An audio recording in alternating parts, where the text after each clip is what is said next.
আমাদের এই জীবনে অনেক কাজ করি আমরা। কারোর লক্ষ্য উদ্দেশ্য এমপি হওয়া, কারোর লক্ষ্য উদ্দেশ্য বড় ডাক্তার হওয়া, বড় লোক হওয়া, অনেক উদ্দেশ্য আছে। আমরা অনেক কিছু করি, কিন্তু আবার সবকিছু রেখেই চলে যেতে হয়, ঠিক না? আর একটা জিনিস বোঝেন, দুনিয়াতে কেউ আপন হয় না। যে বউ আপন, 2 ঘন্টা আপন থাকেতে 4 ঘন্টা ঝগড়া করে, আছে না নাকি? যে ছেলে আপন, সে 2 ঘন্টা কথা শুনে তো 4 ঘন্টা কথা শুনে না, ঠিক না ঠিক? যে ভাই আপন, সে ভাই 2 ঘন্টা আপন আর 2 ঘন্টা পর। যে বাবা আপন, যে সবচেয়ে আপন মা আপন, সেও দেখা যাচ্ছে আরেক ভাইয়ের কথা শুনে পর হয়ে যায়, হয় না? হয় না হাজেরি? দুনিয়াতে কেউ 16 আনা আপন হয় না। আমাদের এই জীবনটা পরকে আপন করার, মানুষকে খুশি করার জন্য একটা সংগ্রাম। ছোটবেলায় বাবা মাকে খুশি করার চেষ্টা করেছি, পারিনি, কত মারছে, ঠিক না বেঠি? বড় হয়ে বান্ধবীদের বন্ধুদের খুশি করার চেষ্টা করছি, থাকেনি, ঠিক না বেঠি?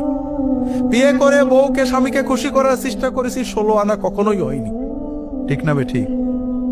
কর্মক্ষেত্রে, জীবনে, সব জায়গায় আমরা 12 আনা ব্যর্থ, যদি 4 আনা সফল হইও, ঠিক না বেঠি?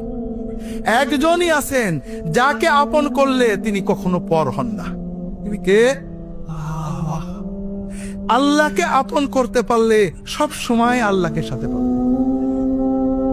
যদি আল্লাহকে আপন করে নিতে পারেন, আপনার বিপদে আপদে কষ্টে দুঃখে সব সময় মনে হবে আল্লাহ আপনার সাথে গেছে। যে বেদনা কারোর কাছে বলা যায় না, বউয়ের কাছে বলা যায় না, মায়ের কাছে বলা যায় না, যে আনন্দে কাউকে শরীক করা যায় না, যদি আল্লাহকে আপন করতে পারেন, সেই আনন্দে আল্লাহকে শরীক করতে পারবেন, সেই বেদনার কথা আল্লাহর কাছে বলে বুকটাকে হালকা করতে পারবেন। কথাকে বুঝতে পেরেছেন?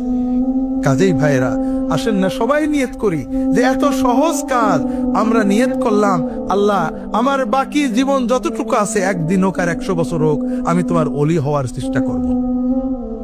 আল্লাহ তাআলা সকলের নিয়ত কবুল করে নিন, আমিন।